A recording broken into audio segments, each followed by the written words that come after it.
धन्यवाद महापौर साहेब. महापौर साहेब, आमच्या जेव्हा काही म्हणजे चांगले विषय येतात आपण ते आणता आणि काही वेळा ते विषय वाचतात आम्हाला काही सूचना कराव्याशा वाटतात की ज्या माध्यमातून जो आपला कारभार असेल तो पारदर्शी होईल आणि आमच्या काही ज्या सूचना असतील त्याच्यातनं प्रशासनाला पुढे काम करणं सोपं जाईल, जेणेकरून नागरिकांच्या पैशाचा त्या ठिकाणी योग्य प्रकारे वापर करता येईल. खरं म्हणजे हा जे आपण याच्यामध्ये आपल्याला शासकीय अनुदान पण आहे, त्याच्यामध्ये राज्य शासनाचा आहे, केंद्र शासनाचा आहे आणि महापालिकेचं पण त्याच्यामध्ये कॉन्ट्रीब्युशन आहे. आता ह्या कन्सल्टंट आपण जो नेमणार किंवा त्याच्याकडनं आपण जे काम करणार, तर या ठिकाणी प्रोसेसिंग प्लांट जो आपण लावणार आहोत म्हणजे ज्या कचऱ्यावर प्रक्रिया करण्यासाठी, तर ह्या प्लांटचे रेट आपण काढून घेतली आणि त्याप्रमाणे निविदा जर बनवली तर मला वाटतं महापालिकेने स्वतःचा जर प्लांट परचेस केला आणि तो चालवण्यासाठी जर त्या एखाद्या कॉन्ट्रॅक्टरला दिला तर त्या ठिकाणी मला वाटतं त्याची गुणवत्ता ठेवायला चांगल्या प्रकारे होईल. दुसरी गोष्ट आहे, टेंडर लमसम काढण्याऐवजी या ठिकाणी आयटम वाईज काढलं तर बरं पडेल. म्हणजे आपण काय काय त्यातनं निघणार आहे त्याची आपल्याला नोंद करता येईल आणि त्यामुळे ऑडिट करणं आपलं सोपं जाईल.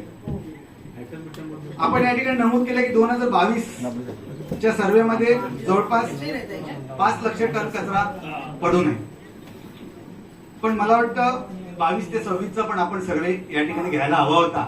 म्हणजे याच्यामध्ये नक्की किती त्या ठिकाणी आहे ते आपल्याला कळलं.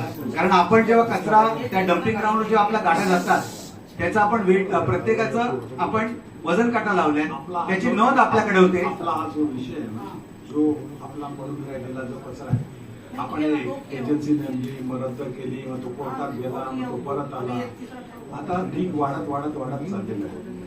म्हणून आपण एक दुसरी एजन्सी वेगळी कार्यालय उभी करतोय, जेणेकरून त्याचं काम तो करत राहील, परंतु ही एजन्सी दुसरं काम करत राहील, कॉम्पिटिशन होईल आणि त्याच्यापेक्षा जर कमी दराने आपल्याला मिळत असेल तर तो देखील आपला प्रयत्न आहे. कारण शेवटी तो एकटा पुरा पडू शकत नाही आणि कचऱ्याचा ढीग वाढत चाललेला आहे. तर पडून असलेल्या कचऱ्यावर विल्हेवाट लावण्यासाठी हे आपल्याला काम आहे, तर ते आपल्याला करायचं. मला वाटते आपल्या आयुक्त साहेबांचं असं म्हणणं आहे का त्यांनी त्याच्यात सर्वे केलेले आहेत भारतभर, त्यांनी त्याच्यामध्ये त्यांच्या ओळखीने बऱ्याच सर्च चालू आहे का आपल्याला आधीच आहे त्याच्यापेक्षा कमी पैशामध्ये मिळू शकतो का, त्यासाठी प्रयत्न सुरू आहे. म्हणून हा विषय घेतलेला आहे का समजा अजून एक टीम आली आणि त्यांनी काम चालू केलं तर शेवटी आपल्याला टनावरच पैसे द्यायचे, त्याला प्रोसेस करेल तेवढ्यालाच पैसे द्यायचे.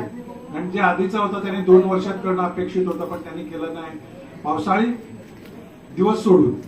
तर त्याच्यामध्ये आपल्याला ती काय करता येईल आपल्याला त्यासाठी प्रयत्न सुरू होता. म्हणून आता आपण आणलं ना, आता काय होईल, दररोज आपला एवढा टन कचरा जातो तर दररोज डोंगर वाढत जाणार आणि तो आपला पुरा पडू शकत नाही. म्हणून आपण ती एक वेगळं एजन्सी नेमावी का, म्हणून हा प्रयत्न.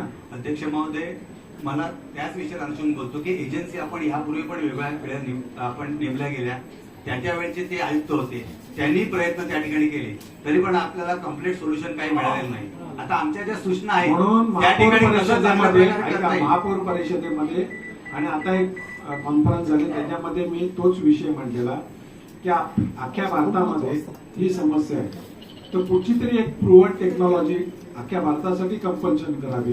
कारण वेगवेगळे कन्सल्टंट येतात, वेगवेगळ्या टेक्नॉलॉजी घेऊन येतात आणि टोप्या लावून पळून जातात. म्हणून आपण सांगितलं अशी काही प्रूव्हन असेल तर त्या पद्धतीने झालं पाहिजे असं मी एक सजेशन केलेलं आहे तिकडे. आणि तुम्ही पण होता एका कॉन्फरन्स मी म्हणून म्हटलं प्रोसेसिंग प्लांट जर आपण स्वतः विकत घेतला त्या ठिकाणी करून. दुसरा विषय रिफ्यूज डिव्हाइस फ्यूल जे आपण आयडीएफ त्या ठिकाणी नमूद केलेले आहे की जे मला वाटतं ते सिमेंट जे क्लिन्स असतात आणि सिमेंट प्लांटचं utilise IDF as a direct co processing fuel म्हणून आपल्या कोलला रिप्लेस करून या फ्यूलचा वापर होतो. तर मला वाटतं ते फायनल प्रॉडक्ट जे आपण आता सेल आपला जो कॉन्ट्रॅक्टर करणार आहे मग त्याची काय रॉयल्टी आपल्याला देणार आहे की ते म्हणजे निविदेमध्ये उद्या जेव्हा तुमचा जो सल्लागार येतील तर सल्लागाराच्या माध्यमातून ते निश्चित करा की हे जे आयडीएफ निघणार आहे त्याची व्हॅल्यू मार्केटला काय असणार. कारण आता सध्या फ्यूलची प्राइस वाढते आहे, तर ते आपल्याकडनं जे त्याच्यावर प्रोसेस करून जे आयडीएफ निघणार आहे त्याचं महापालिकेला बेनिफिट मिळायला पाहिजे. जर महापालिकेला मिळणार नसेल किंवा तेच जर सगळं करणार असेल तर त्या ठिकाणी आपण निविदेमध्ये त्याला कसं कमी मध्ये त्याला करून घेता येईल या ठिकाणी आपण प्रयत्न केले हा पाहिजे. जो दर आहे ना तो आपला तसा कमीच बघायला आहे. यापेक्षा अजून काही आपल्याला बेनिफिट नाही महापौर साहेब आपण असतात त्यामुळे आम्ही एकदम निर्धास्त आहोत. आपलं काम एकदम 100% प्रामाणिक आहे. आपण चांगल्या प्रकारचं काम करत आहात. प्रत्येक आपण आहे ना आपण निविदा करत असताना आधीच्या चुका झाल्यामुळे आपण शाळेत झाले तर आपल्याला ते बघून घ्यायचं का काय त्रुटी दिल्यावरली होते आणि आता त्रुटी राहणार नाही. शेवटी निविदा आली का शेवटी मंजूर करत असताना त्याच्या टर्म्स कंडिशन आपल्याला बसून सगळ्यांनी नाही 100%. पण आता ह्या निमित्तानं तो विषय म्हणून आमचे सल्ले देतात. आपल्याकडनं 100% आपण आजपर्यंत चांगलं काम केलं येणार काळात करणार. पण आम्हाला ज्या काही सूचना दिल्या देण्याचा प्रयत्न केला. धन्यवाद.